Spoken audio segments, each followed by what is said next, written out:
Moi. Maria-Elisa Männistö, Saku Mäkinen. Täällä me taas ollaan. Niin, ja Puhumassa, mistä me puhutaan? tänään puhutaan aurinkoenergiasta. Vai energiasta? No Ei sentään. energiasta ylipäänsä, No nyt joo. kylmä päivä. No, Pitkästä aikaa tuli pakkasta. niin, joo, kyllä. Sä oot, Saku, aika paljon tutkinut Suomessa aurinkoenergiaa ja Kyllä. energiajärjestelmiä. Energiajärjestelmiä. Kiitos. Niin, Se on tota, mielenkiintoinen aihe. Se on siis, niin. kun ajattelee, se koskettaa meitä kaikkia. Nyt varsinkin, kun pakkaset tulee, sähkön Mm, hinta kallistuu, niin ruvetaan miettimään, mennäänkö saunaan, ladataanko autoja niillä, kenellä sähköautot on. Ja mietitään, että onko se 50 senttiä vai 5 senttiä. mm, mm.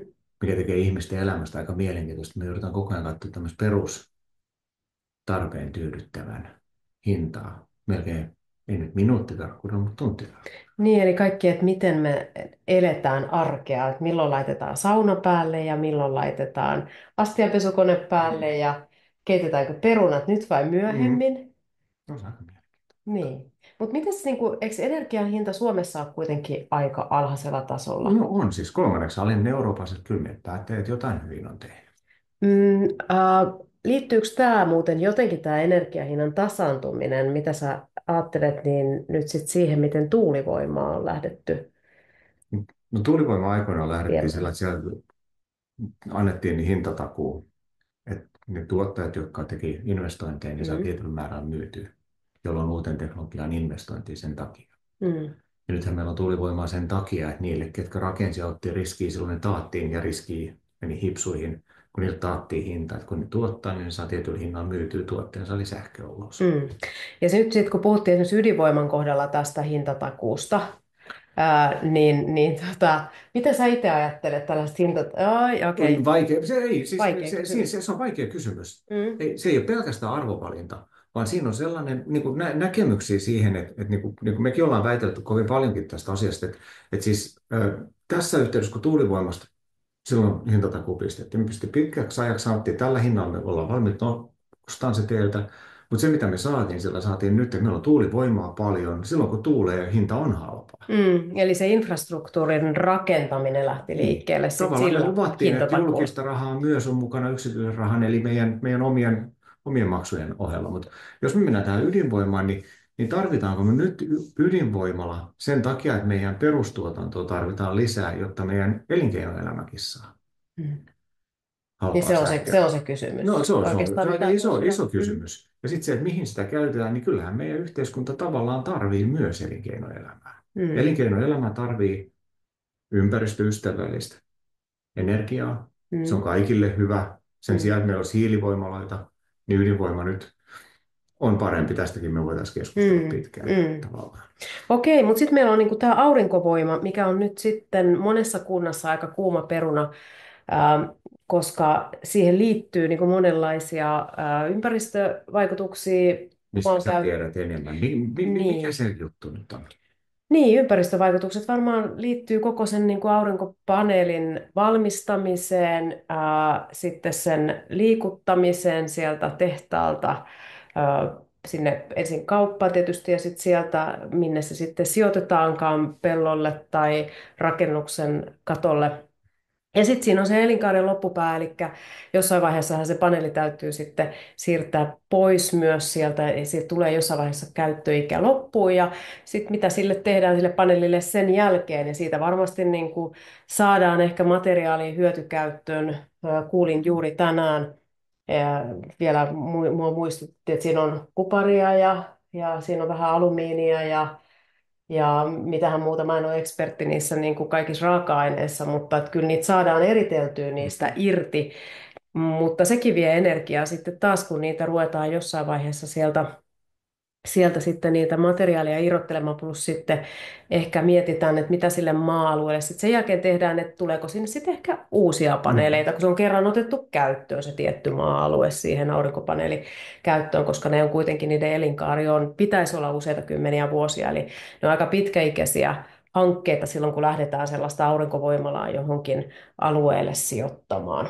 Meidän tyypillinen näkemys, mikä meillä on, siis ainakin normaali ihmisillä ollut, että Ja odota, no, niin, ja hei, vielä ympäristövaikutukset, ei se ole pelkästään ne paneelit, vaan sitten siinä on tietysti myös luontovaikutukset. niin, just näin. Ja se on Estetiikka. estetiikka, kyllä, eli silloin menee niin kuin sosiaalisiin vaikutuksiin, eli sit siihen, että miten ihmiset kokee sen, että onko se kivaa, että tulee Just näin. paneelikenttä johonkin lähelle. Sehän mutaa se alusta sen jälkeen, että se ei Niin, kasva niin, ruohoa eikä niin, mikään. niin, kyllä. Ja tämä on just se, mitä mä menisin sanoa, että meillä on nyt tullut erilaisia ratkaisuja. Että se, mitä me totutaan, että on vaan paneeli tällä ei vinosti siellä. Mm. Entä jos meillä onkin tosiaan pystyssä paneeli? Niin Niiden välissä kaksipuolisia on lampaita paneeleita. tai Mm. kasvatetaan, mitä nyt kasvatetaan? Niin, ja nyt on pari ainakin tällaista niin kuin koepeltoa käynnissä Mm. tutkimushankkeessa Reasolar, jossa tutkitaan sitten näitä aurinkopaneelien käyttöä ja just näiden kaksipuoleisten paneelien käyttöä, ja että voitaisiinko niin jotenkin yhdistää mahdollisesti sitten Mm. maatalouskäyttöön.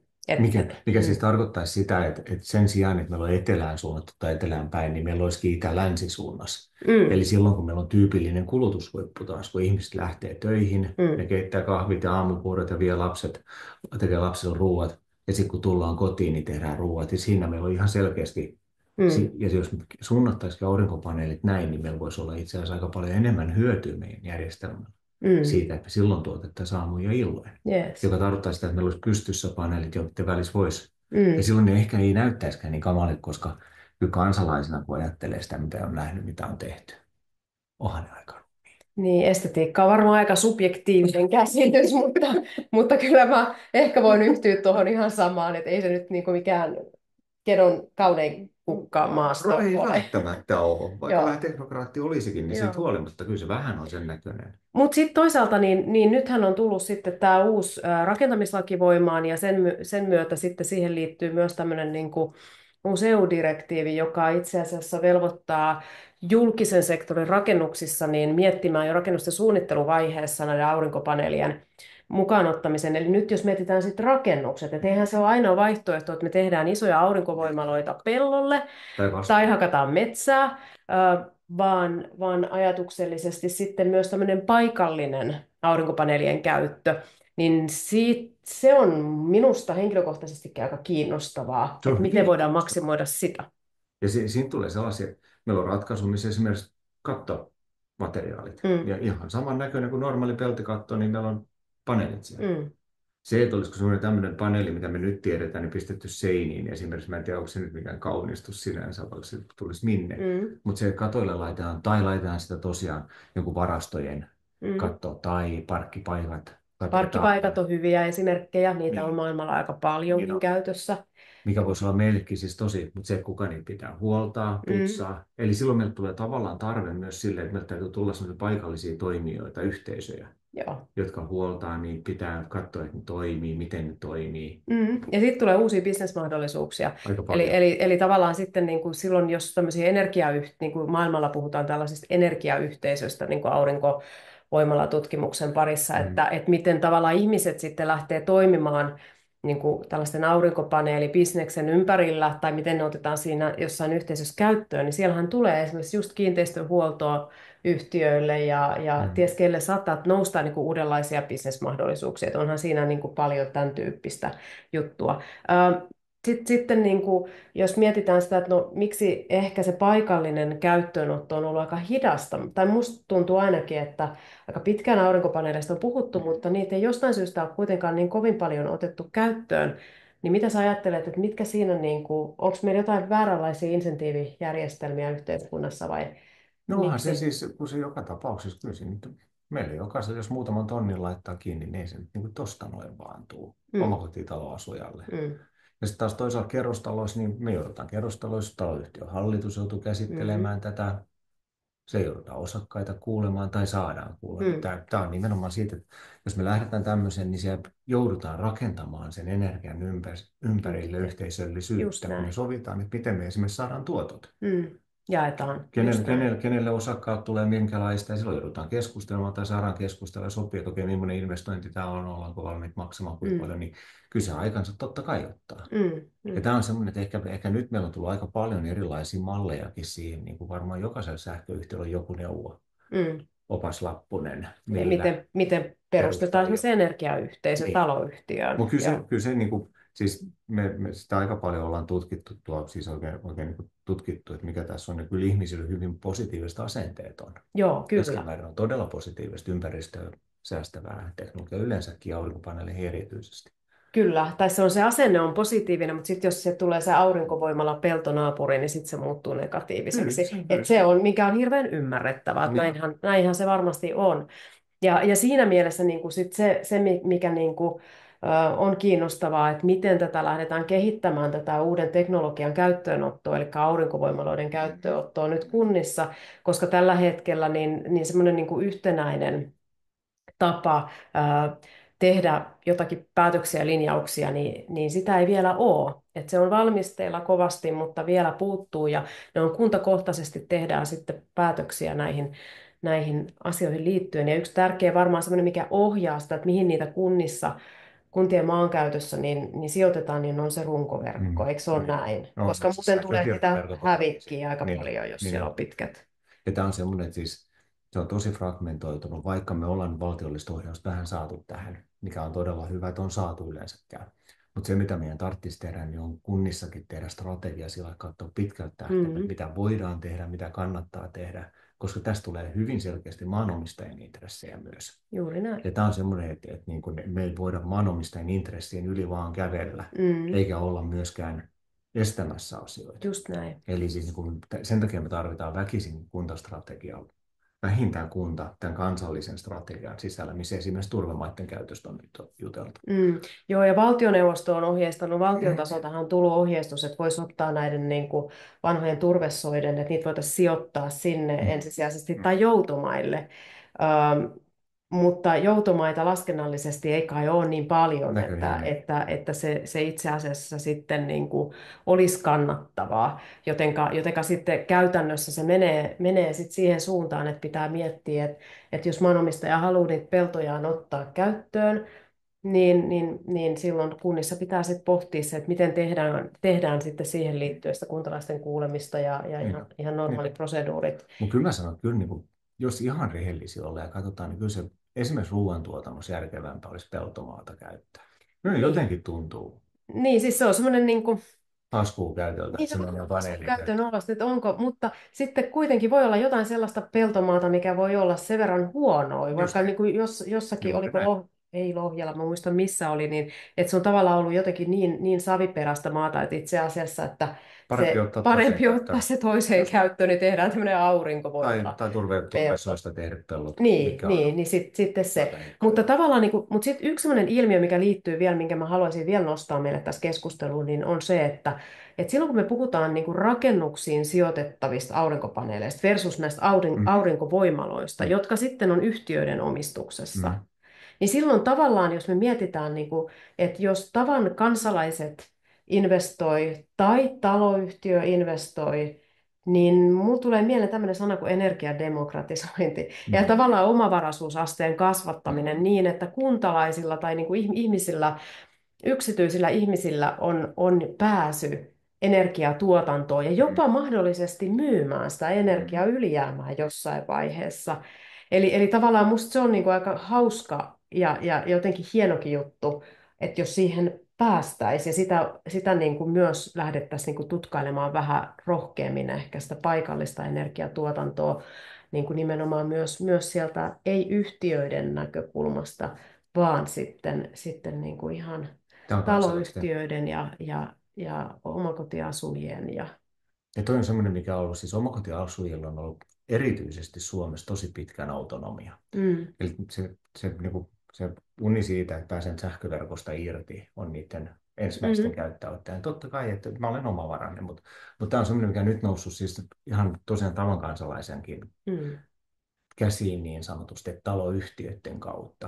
Että mm, voidaan ruveta miettimään akkuratkaisuja siihen, mm, että mitä voidaan tehdä. mm. Miten saadaan semmoinen peruskuorma Mm, tulemaan, esimerkiksi aurinkopaneeli. kyllä, mutta onko se vielä niin, onko sun käsitys se, että tällä hetkellä niin kuin kiinteistöjen tavallaan siellä ei pinta-ala riitä käytännössä siihen, Kyllä että se te, hankalaa on niin, aurinkovoima, että siihen tarvitaan siis batteriratkaisu. Joka tapauksessa aurinkovoima sinällään, niin pinta-ala tuppaa olemaan pienehköä. mm, Eli silloin me tarvitaan siihen esimerkiksi se, minkä takia nämä isot aurinkovoimalat taas jossain peltoalueelle esimerkiksi, niin sä voit liittyä siihen alueeseen taas. mm, Silloin mm, siitä tulee hyvinkin paikallista toimintaa. mm, Ja tämä on se paikallisuus ehkä tässä on myös semmoinen, mm. mikä on kovin kiinnostava tuosta demokratisoitumisen näkökulmasta. Sitten vielä yksi asia tulee nyt mieleen, että jos miettii kuntien energiastrategian tekemistä,